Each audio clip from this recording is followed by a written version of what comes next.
Birsa agriculture university अपने आप को एक साइकिल की तरह चला रहा है। कहने का मतलब है कि यूनिवर्सिटी के अंदर हर चीज का उपयोग बखूबी होता है। फॉर एग्जाम्पल आपको बता दूं कि एनिमल हस्बेंड्री डिपार्टमेंट में एक बायोगैस प्लांट लगाया गया है। इस बायोगैस प्लांट में वेस्ट चीजों का उपयोग कर उसको शुद्ध ऊर्जा में बदला जा रहा है। इसका उपयोग पशुओं को खाना बनाने, पानी गर्म करने इत्यादि में किया जा रहा है। डिपार्टमेंट इस बात पर विचार कर रहा है कि इस गैस की सप्लाई हॉस्टल में भी की जाए। आपको मालूम होगा कि ऊर्जा दुनिया भर में सबसे बड़ा संकट है और खास तौर पर भारत के ग्रामीण इलाकों में जहां वनों की कटाई बढ़ रही है और ईंधन की उपलब्धता कम हो गई है। बायोगैस ऊर्जा का एक ऐसा स्रोत है जिसका उपयोग बार बार किया जा सकता है। आइए हम अपने वरिष्ठ सहयोगी रोशन मिंज के पास चलते हैं। अभी आप देख रहे हैं जो शुगर बायोगैस से जो सप्लाई आ रही है वहाँ से गैस का, उससे अच्छा खासा यहाँ पे गैस के चूल्हे में जो बाहर आ रही है और बहुत ही सुंदर जो एक एलपीजी गैस जो हम लोग जिससे खाना बनाते हैं उससे भी अच्छा खासा यहाँ पर उनके लौ फेंक रही है। सर आप थोड़ा सा बताएंगे सर कि ये जो गैस जो आ रही है तो इससे हम किस किस चीज़ में यूज करते हैं सर? ये गैस जो अभी आप यहाँ पे देख रहे हैं, जो गैस स्टोव जल रहा है, ये जो सूकर का जो वेस्ट है, मल मूत्र है, उससे बायोगैस हम लोग तैयार कर रहे हैं और ये बायोगैस को हम लोग गैस के जलाने के लिए उपयोग करते हैं। ये चूँकि उसमें मीथेन होता है, बहुत हाई क्वांटिटी में मीथेन होता है और ये मीथेन जो है अगर आप खुला छोड़ देंगे तो इन्वायरमेंट में जाएगा और जो ग्रीन हाउस इफेक्ट जो कहते हैं कि ग्लोबल वार्मिंग हो रहा है उसके लिए रिस्पॉन्सिबल है। तो उससे भी बचाने के लिए भी ये हमें ये करना चाहिए। बायोगैस का जब हम प्रोडक्शन करते हैं तो ये जो एनर्जी है इसको हम लोग यूज़ कर रहे हैं और ये गैस जो है जिस तरह से घर में हम लोग खाना बनाने के लिए गैस का उपयोग करते हैं उसी तरह से इस गैस का भी हम लोग उपयोग कर सकते हैं। तो ये जो गैस है बायोगैस तो खाना बनाने के लिए कर सकते हैं, साथ ही साथ लाइट वगैरह जलाने के लिए भी उपयोग कर सकते हैं।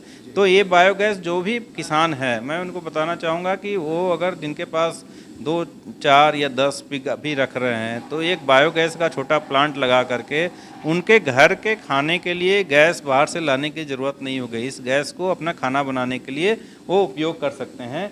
तो इससे हमारा इन्वायरमेंट भी सुरक्षित होगा और हम इस एनर्जी को भी उपयोग कर सकते हैं। साथ ही साथ बायोगैस बनने के बाद जो स्लरी तैयार होता है, ये स्लरी हमारे खेतों के लिए बहुत ही अच्छा फर्टिलाइज़र के रूप में काम करता है। सर हम अभी इसका वेस्टेज हम देखें वहाँ पे तो वो एक्चुअली वो खेत खलिहान के लिए भी काफ़ी अच्छा होता है ना? खेतों में अगर इसको डालेंगे तो कोई भी खाद किसी प्रकार का यूरिया, पोटास या डीएपी जो होता है उसको देने की ज़रूरत नहीं होती है। अभी हम लोग ऑर्गेनिक फार्मिंग के बारे में भी बात करते हैं तो उसमें जो केमिकल जो हम लोग यूज़ करते हैं उसको यूज करने से हम लोग बचा सकते हैं और उसके जगह अगर हम लोग ये खाद यूज करते हैं तो मिट्टी की पैदावार जो फसल होगी वो भी अच्छी होगी, मिट्टी का जो स्वास्थ्य होगा वो भी अच्छा होगा और खेत जो है वो स्वस्थ रहेंगे और इससे हमारे किसानों को आगे ज़्यादा से ज़्यादा लाभ होगा। क्योंकि अभी आप देख रहे हैं कि खेतों में जो मिट्टी का स्वास्थ्य है वो ख़राब हो रहा है, फिर उसके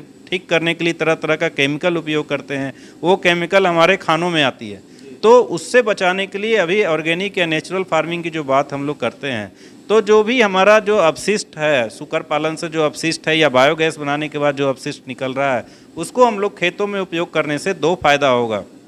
एक तो खेत का स्वास्थ्य अच्छा होगा, फसल की क्वालिटी अच्छी होगी, साथ साथ प्रोडक्शन कॉस्ट किसानों का कम होगा, किसानों को आमदनी ज़्यादा होगी क्योंकि केमिकल्स का उपयोग वो नहीं करना होगा उन्हें। बहुत सारे हमारे किसान कर रहे हैं।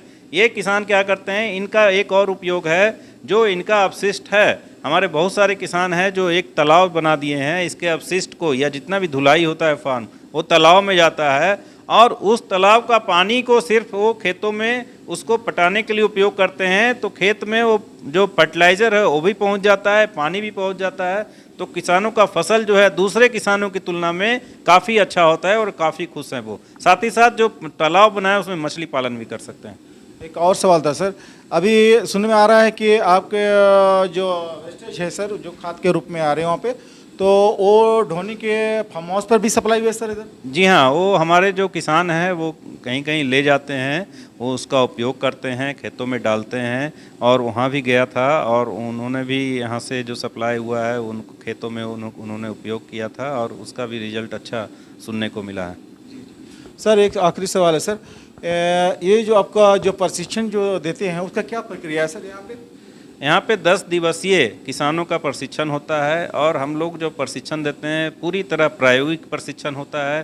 किसान अपने से 10 दिन तक जैसे वो अपने घर में सूकर पालन कर सकते हैं वैसे उनको सिखाया जाता है। और इसमें आवास प्रबंधन, खान पान प्रबंधन, सूकरों का रख रखाव और साथ ही साथ जो है हम लोग उसको प्राथमिक चिकित्सा के बारे में भी सिखाते हैं कि जैसे सूकर को बुखार हो गया, सूकर को बुखार कैसे देखेंगे, बड़े सूकर को कैसे पकड़ना है, टीकाकरण कैसे करना है, ये सब भी हम लोग हमारे किसानों को बताते हैं कि प्राथमिक चिकित्सा के लिए उनको डॉक्टर के पास नहीं जाना पड़े और खुद ही वो प्राथमिक चिकित्सा कर सकें। और उसके बाद जो है अगर कोई सूकर बीमार होता है तो प्राथमिक चिकित्सा करने के बाद उनको अच्छा समय मिल जाता है सूकर का सही इलाज करने से के लिए, तो फिर डॉक्टर की सलाह लेकर के उनका उचित इलाज भी कर सकें।